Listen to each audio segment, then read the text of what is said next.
Hey, lovely, lovely, wonderful people. A pleasant Sunday afternoon to you. If you have not yet made Jesus Christ your personal Lord and Savior, please feel free to do so. He's the best being ever. Certainly, that would be the best decision you could ever make. Now, beautiful people, listen. People, listen. I saw an article on the Jamaica Observer's website, and it let me look at what I'm saying now.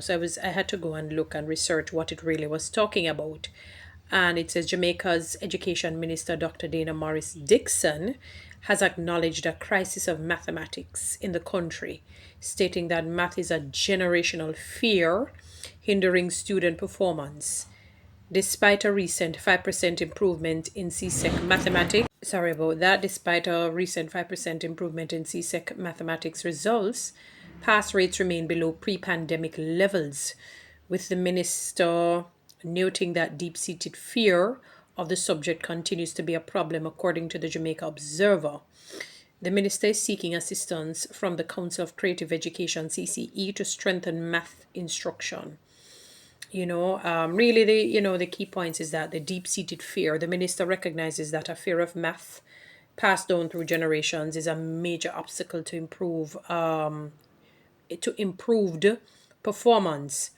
The crisis in mathematics. The minister's statement highlights a widespread issue with math education in Jamaica, with pass rates, still below pre-pandemic levels. And she's seeking external help and welcomes the CCE's assistance to address the issue to improve math instruction. According to the JIS, and there's a need for practical solutions. The Jamaica Gleaner reports that Penn State professor Ricomini suggests focusing on practical applications of math to help students overcome their fear, which I agree with. Breaking the cycle. Addressing the fear and anxiety surrounding math is crucial to prevent it from being passed on to future generations. Let me tell you something. There is truth to that in a sense. And but the other part of that is this, wonderful people. It's not just the fear of mathematics. I think it is the maybe the lack thereof in terms of the ability to transcribe that to people when they're teaching it. I'm not sure that sometimes the methodology employed is suitable for the Jamaican populace. You know, we have cross cultural ways of teaching and doing things. I think sometimes a teacher may have regurgitated how they think they ought to perform in schools as opposed to coming with something quantum. So it is more than just a generational fear, it is the ability to be creative in making the subject palatable. Let me give an example. These days, you remember when you were younger, vegetables were just so bland and blah and blue, and children never loved it. It didn't taste good to children. Now, yes, with the advent of what you call that thing, that sauce looking thing that you put over vegetables, like you would have ranch, the ranch flavor, and so on. The dressing, it's not only just the dressing, it's just the way in which the vegetables can now be prepared. People are becoming more creative, so it is just the creativity. So it's more than just a generational fear that has been passed down. It is the creativity that needs to be had in the way how they teach, sorry. And because it is something that should be ongoing. So it's the lack of dynamism and creativity in making the subject palatable. Let me give an example. I was not good at math. I don't think I am still. Not good at all. But I realized the problem within myself. I never liked the way how the math teacher in my day had taught maths. I just didn't understand what they were saying. I didn't understand what they were doing.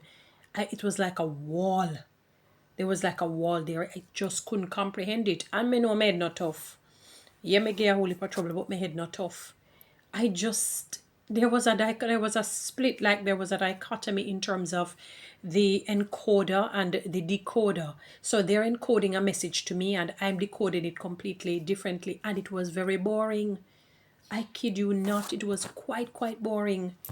it was not dynamic, it was not fun. Remember, you're dealing with figures, so there are no words per se associated with it a lot. It's figures and lines and graphs and all of these wonderful things. You have to make it very palatable to the Jamaican crowd, to the Jamaican populace. Now, when I went to the University of the West Indies, Mona, in my first year, in my first degree, I remember there was a course. I remember it like yesterday, SY16C. Lord, is like a reminder of the math.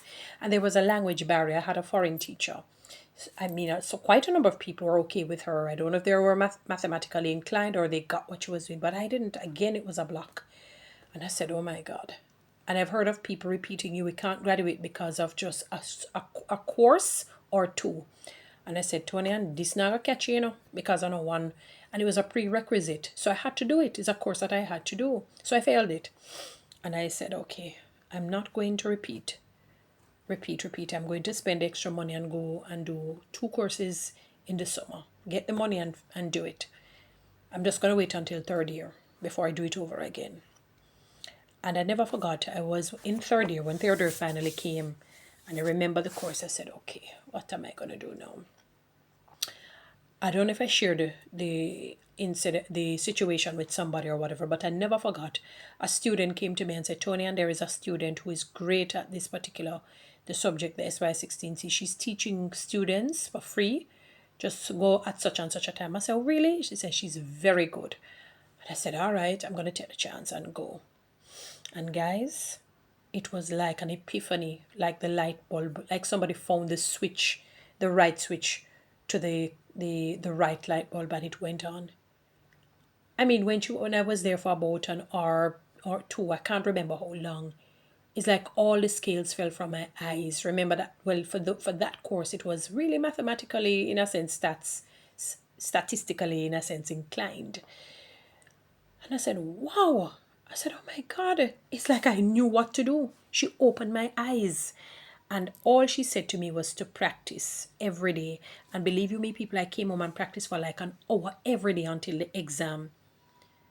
I practiced for an hour every day and I got a B+. I think if you fail a course at UE, they won't give you the highest grade that you get, because it probably would be unfair to those who would be seeking like first class honors.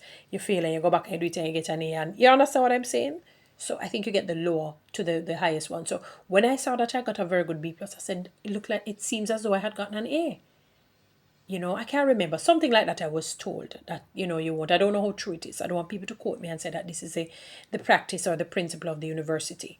But it may not be so. But the point that I'm making is whether A or B+, the reality is that I didn't fail the course. I did not fail it. I got a good grade. And I understood it.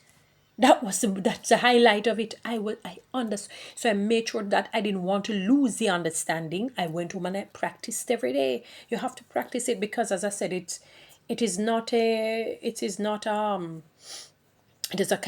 a quantitative subject. It is not qualitative where you're looking at words.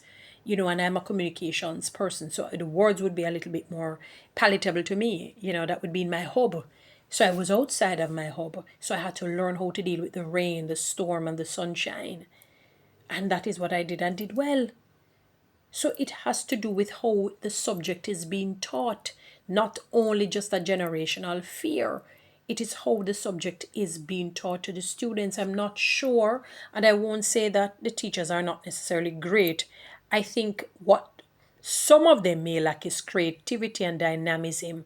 Don't let it be boring. Don't let how you're doing it be boring. Let your dress code even epitomize and exemplify the creativity and the dynamism of the mathematics.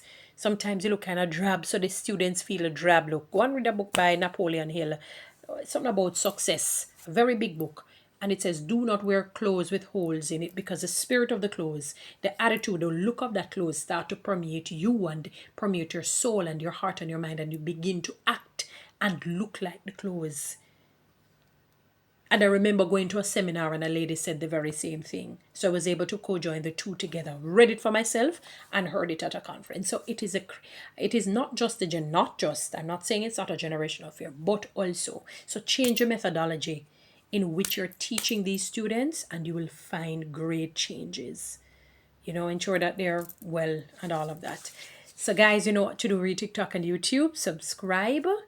Give me one of those lions. Thank you.